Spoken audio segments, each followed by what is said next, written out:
नमस्कार, लोकतंत्र देख रहे हैं आप। मैं हूं आपके साथ नेहा दुबे। महाराष्ट्र चुनाव परिणाम आए हुए 16 दिन बीत चुके हैं। देवेंद्र फडणवीस मुख्यमंत्री बन गए हैं। उनका और उप मुख्यमंत्रियों का शपथ ग्रहण भी पूरा हो गया है। हालांकि मंत्रिमंडल को लेकर अब भी पेंच फंसा हुआ है।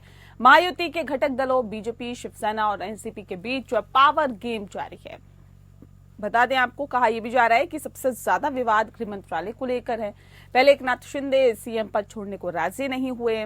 काफी मान मनोबल के बाद वो माने तो गृह मंत्रालय लेने पर अड़ गए हैं। सीएम देवेंद्र फडणवीस गृह मंत्रालय अपने पास रखना चाहते हैं। उन्होंने शिंदे को बाकी विभागों के ऑफर दिए हैं।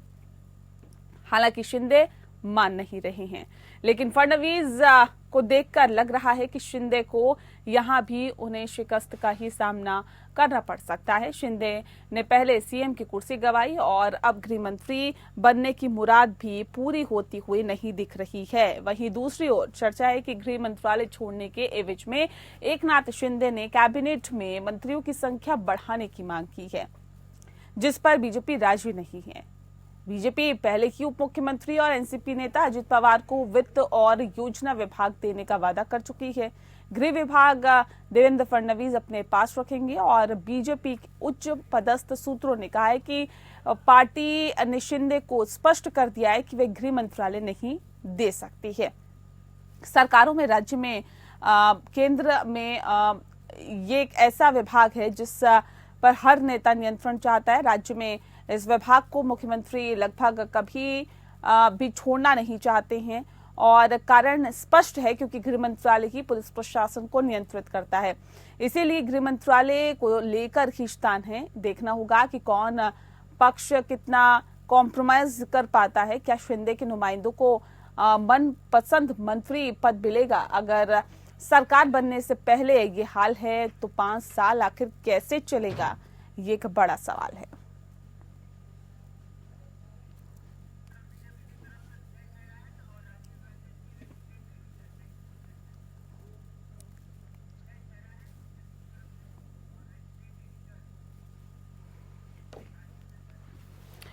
और चलिए इस विषय पे तफसील से चर्चा करेंगे। खास मेहमान हमारे साथ मौजूद हैं, उनसे आपका परिचय करा देते हैं। इस वक्त हमारे साथ बीजेपी प्रवक्ता विजय खैरा साहब फोन लाइन पर जुड़ गए हैं और सीधे लाइव हमारे साथ जुड़ा हुआ है। विजय जी, बहुत स्वागत है आपका।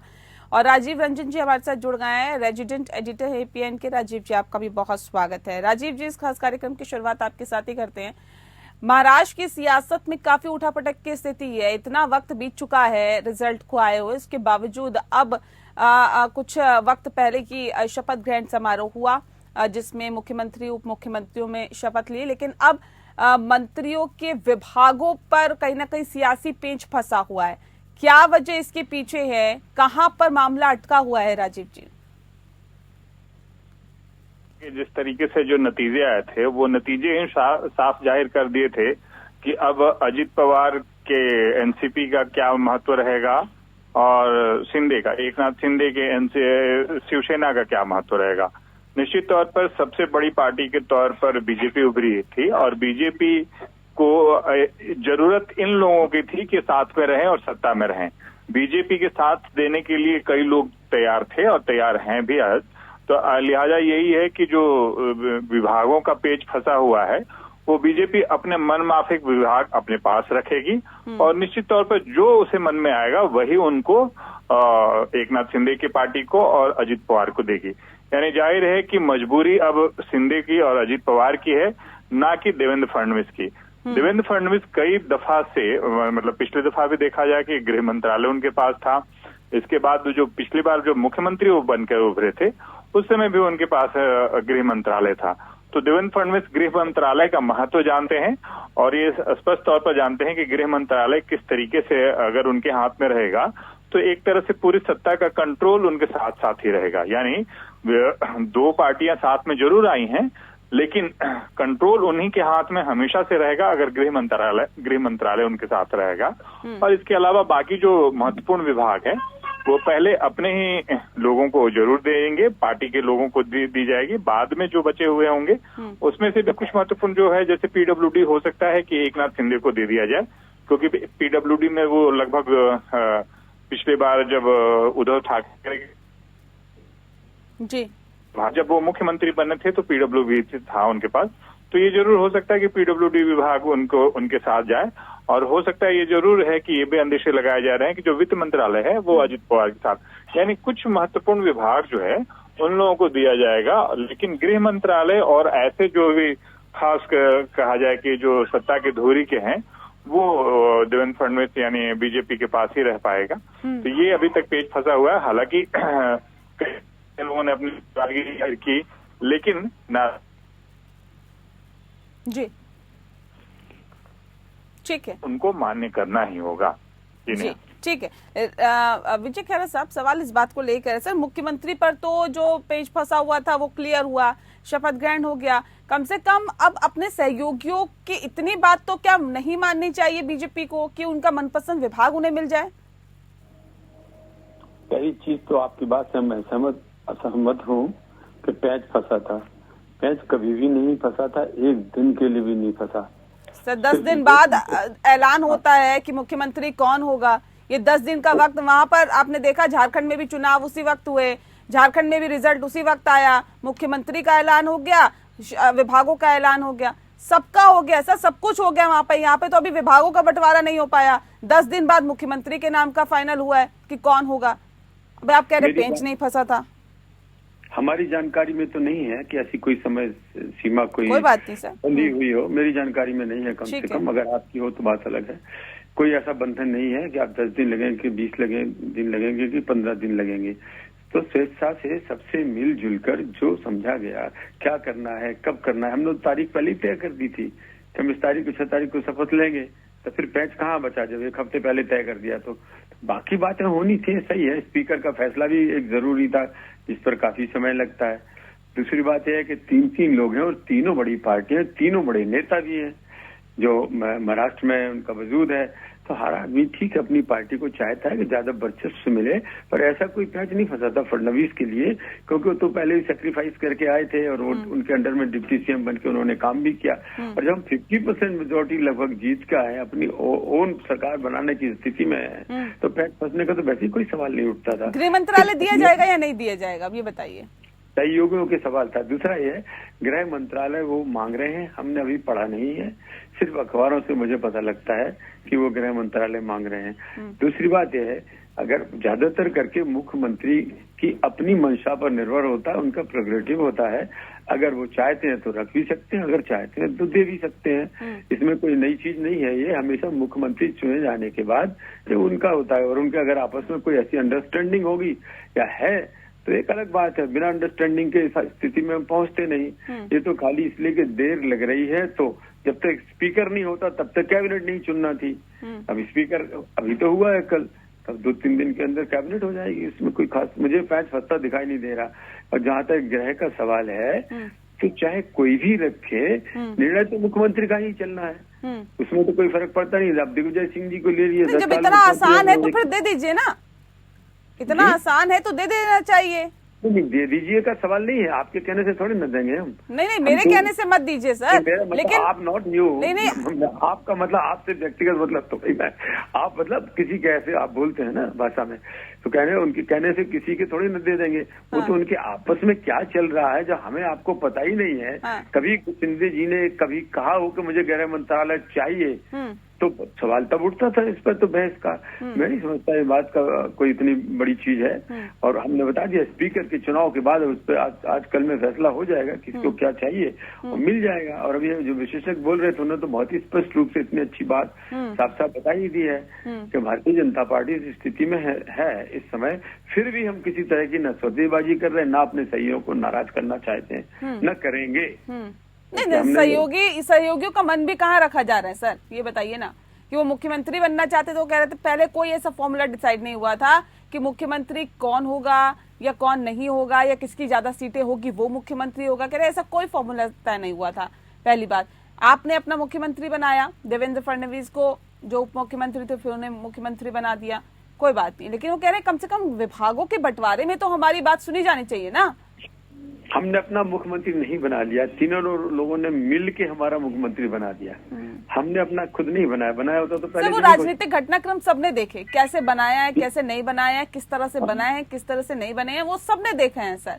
जब मीटिंग हुई थी, कैसे वो सतारा पहुंच गए थे, मीटिंग से हट के चले गए थे, दिल्ली में मीटिंग हुई, उसके बाद वो अलग महाराष्ट्र में पहुंचे, अजीत पवार, देवेंद्र फडणवीस अलग पहुंचे, वो सबने देखी चीजें क्या हुई क्या नहीं हुई महाराष्ट्र के संदर्भ में। ये बनाया गया या सहमति से बने हैं तो सब जानते हैं ना सर, लेकिन विभागों का बंटवारा कब तक क्लियर होगा ये बताइए। हाँ, विभाग का बंटवारा ये तो खैर मुख्यमंत्री की ही बता पाएंगे, लेकिन मैं समझता हूँ 2-4 दिन के अंदर हो जाएगा, 2-3 दिन में हो ही जाना चाहिए। ना होने कोई सवाल, ना वो पैच है न कुछ है, लेकिन हाँ ये है किसको क्या अनुभव है। जब इतने सारे लोग जीत के आए इतनी हेवी मेजोरिटी के साथ, तो ये तो समझते हैं नहीं है, क्योंकि ज्यादा लोग योग्य हैं, ज्यादा लोग जीत के आए हैं, हर एक कोई मंत्री बनना चाहता है, हर एक मतलब हर तरह का गणित देखना होता है, कौन चला सकता है, किसको अनुभव है, हर तबके के लिए उसमें रिप्रेजेंटेशन भी मिले ये भी होता है, सारे सहयोग को प्रॉपर रिप्रेजेंटेशन मिले वो भी होता है। लगभग ये समझ लिया गया है कि 12 के आसपास मंत्री शिंदे जी की पार्टी के होंगे और 10 के करीब अजीत पवार जी के होंगे, बाकी हमारे पास जाएंगे। तब एक बेसिक बात जब हो गई है तो विभागों में भी कोई ये कहता हमारा अनुभव इसका है, कई लोग एक ही अनुभव के बहुत सारे लोग होते हैं। एक बार ये तय हो गया है तो मुख्यमंत्री फडणवीस कितने बार मुख्यमंत्री बन चुके हैं, इतने अनुभवी हैं, सबको उनका नेतृत्व स्वीकार है, ये तुरंत हो जाएगा। कोई मुझे उसमें पेचीदा बात न लग रही है, ना कोई पैच दिखाई दे रहा है, कम से कम इस समय महाराष्ट्र में तो ऐसा नहीं कहीं दिखाई दे रहा हमको। सारे सहयोगी बिल्कुल खुश हैं। देखिए अभी स्पीकर हो गया हमारा अनपोज्ड, किसी ने भरा ही नहीं फॉर्म, जो हमने चाहा था वो हो गया, सबने मिलकर कर लिया। इसी तरीके से अब जो आज जित पे अपोजिशन पड़ा हुआ है कि हमें लीडर अपोजिशन भी दे दीजिए, अब कहने लगे ईवीएम। अरे मेरे समझ में अपोजिशन का ये नहीं आता है, अरे हार गए, हार स्वीकार करो तो अपनी गलतियां आगे सुधार पाओगे। अगर आप हारी स्वीकार नहीं करो, अभी कह रहे सुप्रीम कोर्ट ने आपको एक बार कह दिया है कि जब आप हार जाते हो तो ईवीएम करावे, जब जीत जाते हो तो घर बैठ जाते हो। अभी 4 दिन नहीं हो सुप्रीम कोर्ट को बोले और फिर ये शुरू हो गए। अरे हार गए जब जनता ने तुम्हें हरा दिया। चलिए ये अलग मसला है, लेकिन एक सवाल राजीव जी ये भी है कि देखिए अजीत पवार को ये आश्वासन मिल चुका है, ये वायदा मिल चुका है कि वित्त मंत्रालय और योजना मंत्रालय उनके पास रहेगा। अब ऐसे में ये कौन कौन से ऐसे मंत्रालय हैं, गृह मंत्रालय के अलावा, वित्त मंत्रालय के अलावा, योजना मंत्रालय के अलावा, जिसपे और दावा किया जा सकता है शिंदे के जरिए? अगर आप पिछले दफा मैं आती हूँ खैरा साहब, मैं खैरा साहब आ रही हूँ, राजीव जी से सवाल। अच्छा हाँ ठीक है। मैं जवाब दे रहा हूँ। मैं जिस तरीके से ये अजीत पवार को सांत्वना दी गई है और ये कहा भी गया है कि वित्त मंत्रालय और योजना मंत्रालय उनके साथ रहेगा, उसी तरह से शिंदे को भी ये बात कही गई है कि जो पीडब्ल्यूडी विभाग है यानी लोक निर्माण विभाग है, जिसमें कई अलग अलग कार्य चल रहे हैं, वो शिंदे के साथ रहेगा, ये कहा गया है। लेकिन शिंदे का मानना है कि अगर वो पिछले दफा भी सरकार में ये विभाग तो उनके पास थे ही, लेकिन अपनी पार्टी का वर्चस्व बढ़ाने के लिए वो बार बार अड़े हुए हैं कि गृह मंत्रालय भी उन्हें दिया जाए। लेकिन गृह मंत्रालय पर किसी तरह से बीजेपी राजी नहीं है कि गृह मंत्रालय शिंदे के खाते में जाए। इसके अलावा जो सांस्कृतिक विभाग है वो शायद शिंदे के खाते में जरूर दिया जाने की बात हो रही है। यानी कुछ छोटे मोटे विभाग के साथ साथ एक आध महत्वपूर्ण विभाग जो दिए जाएंगे। लेकिन पूरी तरह से बीजेपी चाहती है कि वो सत्ता का कंट्रोल और ऐसे विभाग जो सबसे महत्वपूर्ण विभाग हैं वो अपने पास ही रखें, क्योंकि हर बार जो कोलिजन की राजनीति होती है यानी गठबंधन की राजनीति में देखा गया है कि यदि महत्वपूर्ण विभाग उन गठबंधन के दूसरे पार्टी के पास जा रही है तो मूल पार्टी को गौड़ होते देखा गया है। महाराष्ट्र में ये बार बार ये बात कही गई है, क्योंकि जब कांग्रेस और एनसीपी की सत्ता भी थी उस समय इन्हीं विभागों के लिए टसल रहता था, इन्हीं विभागों के बंटवारे के लिए बराबर वो आमने सामने की बात होती थी। यही बात जब शिवसेना और बीजेपी में आई थी तो यही बात हुई थी। पहले तो मुख्यमंत्री को लेकर लड़ाई हुई थी, लेकिन बात नहीं बनी तो इसलिए पार्टी अलग हो गई, यानी दोनों के गठबंधन ही टूट गए।